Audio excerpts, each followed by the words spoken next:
Hello everyone and welcome back to my channel. I hope you guys are having a great day. We are about to get into a full moon reading for you guys. Okay, I just want to make sure that the space is clean and clear before we get started.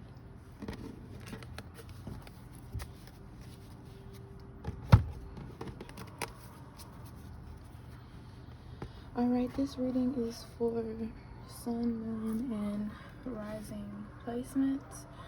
Alright, this reading is also for all zodiac signs, okay? So take what resonates, don't worry about what doesn't. And also remember never to force any reading that you receive from me. Whatever resonates, resonates. Whatever doesn't resonate, just don't worry about it. Alright?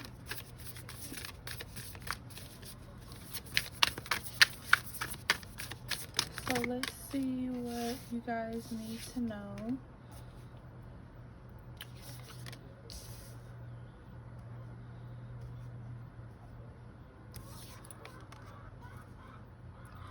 Alright, so for pile number 1, we have Vesta. We have Hearth coming out. We also have a rainbow in this picture. 32, 23, 3, or 2 may have some significance to you. This could be a reminder of what you need to focus on currently during this full moon. For pile number 2, we have 43. So 43, 34, 4 and 3. 4 plus 3 is 7. Any of that could resonate with you. For my pile number 1, number 5 could be resonating with you a lot. We have the 5th house here. We have focus on passion. Some of you may be getting ready to get married. Some of you may be getting asked to get married. Some of you may be working on your relationship currently, and this may be what they want you to focus on. Oh, excuse me. Okay, pile number 3, we have the number 40. So 0 could be resonating with you, meaning new beginnings. The number 4 could be resonating with you. You may need to be focusing in on your 2nd house and your resources. Resources have been coming up a lot. I never tell anybody how to spend their money, but what I find very common is when people receive their tax money, they run through it. And the problem with running through the tax money is that when you do it, it always seems like, boom, something comes up that's not expected. So if you haven't ran through your funds, definitely stack up your resources, okay? Because something may be coming through, that you didn't plan on, and you may need those resources to help you. Also, it is the full moon. You guys know how I feel. If you've been watching me for a while, you know how I feel about situations like this. A lot of people like apples and like to eat apples. So this apple has an arrow going through it, okay? Somebody may be attacking your resources. Someone may be trying to stop your finances. And the crazy thing about these two being next to each other is that I always tell my clients that the first thing that people try to attack is your love and your money. If you're trying to get pregnant, people sometimes hate that, which is weird, but like I've said before, we all have the same 24 hours in a day. We all have the powers to manifest. So there should never be any hate, envy, or jealousy, because anything that someone wants, they can just strive as hard as you have for it, okay? Um, but obviously that is not how the world works, right? So I'm only here to bring awareness to what may be going on. All right, pile number 2, we have the number 33 coming in. Threes may have been coming up a lot for you. 3 may be coming up for you. This card is resulting on your past. You may need to look into your past to see where you're going in your future.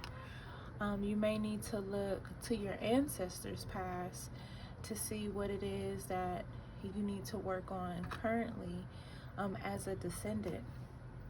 Okay, for pile number 2, we have 10th house coming out. We have authority. You may be the authority or in authority over others. You could be a police officer or some sort of officer. Maybe you work for the government, or you hold some title of authority. Someone could also hold this title over you and be using their authority against you. We have 48, we have 8 and 4. 8 and 4 is 12. So that could resonate for you in different ways. You could be going through a cycle here, you know. However, whatever you're going through, you need to stand as stiff as the mountains and not allow yourself to be moved. Okay, that's what I'm pulling from that. This person is definitely on some sort of journey. As I started off saying, this is a full moon reading, and you guys can kind of see the moons, you know, within the cards. If you need more clarity because this is not enough, definitely, you know, reach out to me through email, via my website, and book you a reading. All right, we have pile number 3, we have 41, 1 and 4 is 5. All right, we have the 3rd house coming in. 1 subtract 4, 4 subtract 1, however you want to look at it, would be the number 3. Maybe you need to look more into your 3rd house in the house of communication. Okay, there may be some things that you need to communicate with your family. You may need to communicate this with a co-worker, a boss, a past loved one may be trying to communicate with you. Maybe you and your spouse need to work on better communication. Mercury retrograde, okay, is coming up. We're in the pre-shadow stage of Mercury retrograde, but Mercury retrograde is coming up, so communication is going to be a big thing. For those of you who know, I work with Papa Legba. Papa Legba rules Mercury, and a lot of people are in fear of Mercury retrograde. When you mention Mercury retrograde, it's like everybody literally goes into a panic. But Mercury is there for you to help you face the things that you don't want to face. It's there to help you to learn how to communicate better, to how to say what you're trying to say without destroying your relationships. You know, it's really a learning process on how to handle things differently. You know, some of us can get stuck in our ways and in our old cycles and patterns, and you know, we only have our way about doing things, but then we meet people in our lives and that doesn't fly with them. So you have to find another way to communicate, especially for my couples, especially if you guys are looking to get married. I would suggest working on your communication. Whatever it is that you need to heal over, definitely heal over that, so you're not bringing those issues, problems, past traumas into your relationship. Be very open and honest with your partner about what you're feeling as well. If you guys are trying to communicate with each other and you're arguing, it's causing a lot of arguments, I would suggest holding off on some of those conversations until a better time. If you guys are in a situation where everything is going good and smoothly, you're laughing, you're talking, you're enjoying each other's company, that is definitely not the time to bring those things up. Okay? So I talked about pile number 1 and their past and you guys being descendants. You're definitely a descendant, obviously, of someone, maybe someone very powerful, and they are giving you this invitation to get on this other side and do what you have to do for is your purpose. I was speaking yesterday on us as, hold on y'all, cars going everywhere. I was speaking yesterday on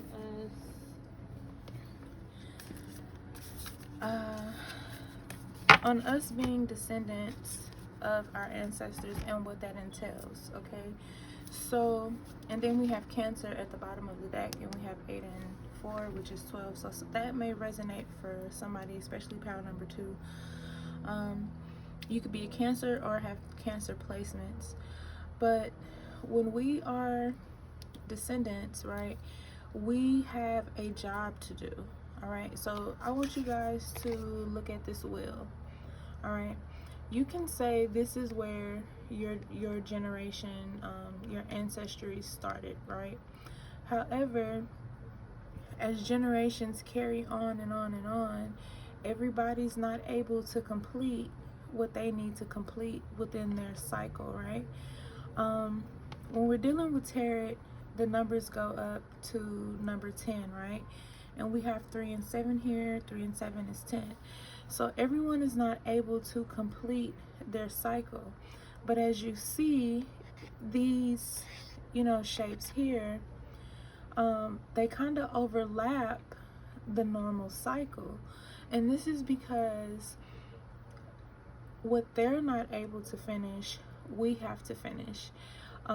Everybody talks about generational curses, but they don't talk about the generational wealth, the generational strength, the generational wisdom, the generational courage, and I could keep going on and on and on with what we have to do as the descendants of our ancestors. But we all have a job to do. We all have a purpose. And some of you may be feeling that you have this purpose, you have this job to do, and it may be very, very strong at this time. Again, we are in full moon. The full moon was officially in Virgo yesterday. Now the moon has shifted to Libra. Libra is a sign of balance. It is a sign of justice. And maybe, just maybe, maybe not for everyone, but for some people in pile number 1, there may be some things that you have to finish that your ancestors did not finish, and this is a part of your generational responsibility. All right, so take that how it resonates for you guys. Okay, pile number 3, we have Neptune coming in and we have Vision. So not only do you have to work on your communication, pile number 3, you are probably having some very intense visions. 2 and 6 is 8. You may be seeing 222. You may be seeing 666. You may be seeing 2626. You could be seeing 888. It just depends on what's happening for you at this moment, in this moment, right? If pile number 3 is resonating with you, if you're having these visions and you're having these, dreams, pay attention to those. Write them down, take intuitive note of them, but also write them down, because writing them down, you could go back, you can read it, and those things may help you in the long run to bring clarity. Ask your angels, your guides, the Most High Divine Creator, your ancestors. Connect literally with your spiritual team so you can really see what it is that all of these your spiritual team is trying to bring to you. All right. When Neptune is in retrograde, it does bring about a lot of dreams. It does bring about, a lot of things dealing with your psyche. So if I was you, I would go on to Cafe Astrology and I would do the birth chart. When you do your birth chart, it will let you know where Neptune falls in your chart, and then it will give you some more information about Neptune. Honestly, overall, each PAL 1, 2, and 3 can go to Cafe Astrology, so you can see where these placements fall into your charts and just exactly what you need to work on. Doing your chart is very important because it helps you understand yourself more. A lot of you may feel like, well, I don't know why I'm acting like this. I don't know why I'm doing this, or I don't know why this is happening. Learning more about your chart will help you. If you would like to get a birth chart reading from me, I do those. I also help you to understand your chart and what those things mean for you. It's very important that you, regardless of what your sign, regardless of what your element, but you learn about your element. If you're a water sign, you're going to be in a water element. If you're earth sign, you're going to be in an earth element. If you're a fire sign, you're going to be within that fire element, and same with air. Now, the thing about that, learning about those things will help you understand why you're so fiery, why you like to connect to nature and it helps you, why you love being around water, why you love feeling the breeze upon your skin, So this is very important for you guys, and I feel like your signs are trying to reach out to you and to help you get to know yourself. All right. So PAL number 1, we have eighth house. We have 4 and 6, which is 10. All right, 8th house, PAL number 1. We have mystery. So there may be a lot of things about your past that you don't really understand. It may be a mystery to you. You may not have had your past life dreams. You may not have had a past life reading. If you haven't, I would suggest that you do so. Past life readings are very important. They help you find out who you were, what happened to you in your past life, the type of people you were around. Because the thing about the past is we often forget that we are living another life. So in living another life, you have to understand that the people who were in your past are going to be in your future, but you have to be able to use your discernment to realize who those people are and if those people were good for you in your past or if they were bad for you in your past. Okay, so these are just things you really, really want to pay attention to going forward. Okay, don't let it continue to be a mystery. Seek it out, find it out, figure it out, so you can know what's going on. Okay. For my PAL number 2, we have 7 and 2, which equals 9. All right, it's crazy how these cards are coming out, right? So 9s may really have some sort of significance for you guys. You may be seeing all these numbers. If it's you, please let me know down in the comment. Pluto, the planet of rebirth, okay? The planet of death, but also the planet of rebirth. Anytime something has to end, something has to begin in some way, form, or fashion. All right, so definitely pay attention to that. All right, focus in more on you and what's going on and what you need to do and how you need to do that. you know, because there may be things that you have to let go in order for you to get where you're trying to get. There may be people you have to let go, you know. A lot of people, you know, they don't like having to cut people off, but sometimes you have to cut people off for your peace. Your peace, your healing, all of these things are your responsibility. And you may be learning that on your rebirth journey. For pile number 2. Pile number 1, we have a conjunction card. Okay, things may be kind of coming in all at one time. You may be forming some alliance with people at your job, with people at home, with people that you just know in general, as far as your friends, and or there may be an alliance forming against you at this time. You may feel like everyone is kind of like, you know, beating you up, double teaming you, jumping on you. So there, you know, there just may be a lot going on with this conjunction card. Either way it goes, you have to remember, as you can see with these birds, you know, the ground is beneath them, but they're in the sky.